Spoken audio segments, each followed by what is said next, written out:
খ্রিস্টপূর্ব 1160 অব্দে ব্যাবেল নামক দেশের দক্ষিণে ফাদ্দান আরাম নামক এক শহর ছিল।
হে মহান ইস্তার, হে সকল প্রভুর মাতা, হে আমাদের দয়ালু প্রভু, আমাদের জন্মদানকারী মঙ্গলদাতা প্রভু, এই অবুঝ শিশুটিকে আরোগ্য দান করুন আর তার মা জননীকে আনন্দিত করুন।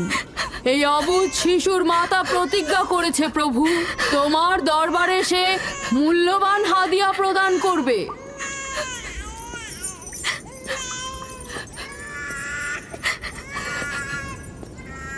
আমি মহান ইস্তারের কাছে প্রার্থনা করেছি যেন তিনি তোমার সন্তানকে জীবিত রাখেন। তুমি এখন তোমার সন্তানকে নিয়ে যেতে পারো।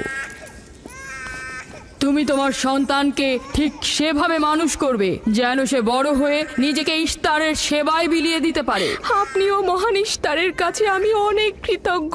মহান ইস্তারের ওপর রহমত বর্ষিত হোক। আপনার ওই ইস্তারের মেহেরবানিতে আমার মৃত সন্তান জীবিত অবস্থায় ফিরে এসেছে। ইস্তার মহান, তার ওপর রহমত বর্ষিত হোক। ইস্তার মহান, তার ওপর রহমত বর্ষিত হোক। মহান ইস্তার, তার ওপর রহমত বর্ষিত হোক। ইস্তার মহান, ইস্তার মহান, তার উপর রহমত বর্ষিত। এই বাচ্চাটির মতো আমাদের সন্তানও নিশ্চয়ই সেরে উঠবে, তাই না? ইস্তার খোদা দয়ালু ও শক্তিশালী, তিনি নিশ্চয়ই আমাদের বাচ্চাকে সাফা দেবেন। হ্যাঁ, আমারও তাই মনে হয়। চলো যাই। তোমাদের এ কি হলো? তোমরা তো নিজেরাই ফেরেশতার সেজদা পেয়েছো, আর এখন কিনা নিজেরাই নিজেদের সেজদা করছো। এই পৃথিবীর সৃষ্টির সকল কিছুই ইনসানকে তাসলিম করে, আর তোমরা কিনা প্রাণহীন নির্জীব পাথরকে তাসলিম করছো। এই শোনো, খবরদার বলছি, তুমি এসব বেহুদা কথাবার্তা বলে আমাদের খোদাকে অপমানিত করবে না। আমি এই কথাগুলো নিজে থেকে বলছি না, আমি খোদা কর্তৃক প্রেরিত কথাগুলো এই কিতাব থেকে বলছি। এটি হচ্ছে আসমানি সহি কিতাব, যা আমার দাদা ইব্রাহিম নবীর উপর নাজিল হয়েছিল। আমি তার দিনের অনুসারী এবং এই কিতাবের প্রচলন ও দাওয়াত প্রদানকারী। নিজে থেকে কিছু বলছি না। ওই আসমানি কিতাবে কি লেখা আছে আমাদের খোদাদেরকে অপমানিত করতে হবে? আমি অপমান করছি না, শুধু প্রশ্ন করছি। যদি জেনে থাকো তাহলে উত্তর দাও, আর যদি না জেনে থাকো তাহলে স্বীকার করো।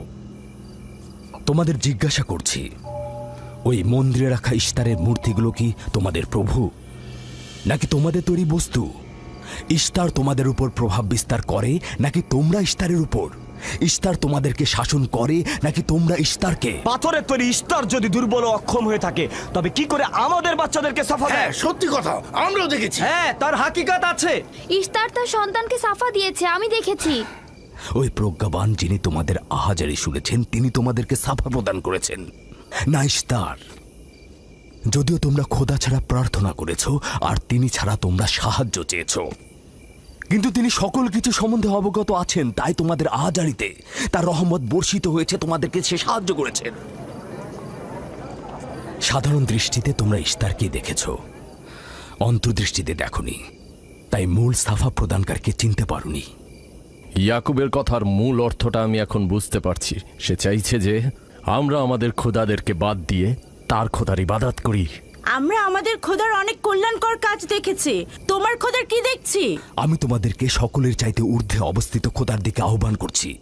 তিনি সৃষ্টির সকল কিছুর চাইতে ঊর্ধ্বে। তাই নাকি? কি করে বুঝবো তোমার খোদা অন্যান্য সকল খোদার চাইতে ঊর্ধ্বে?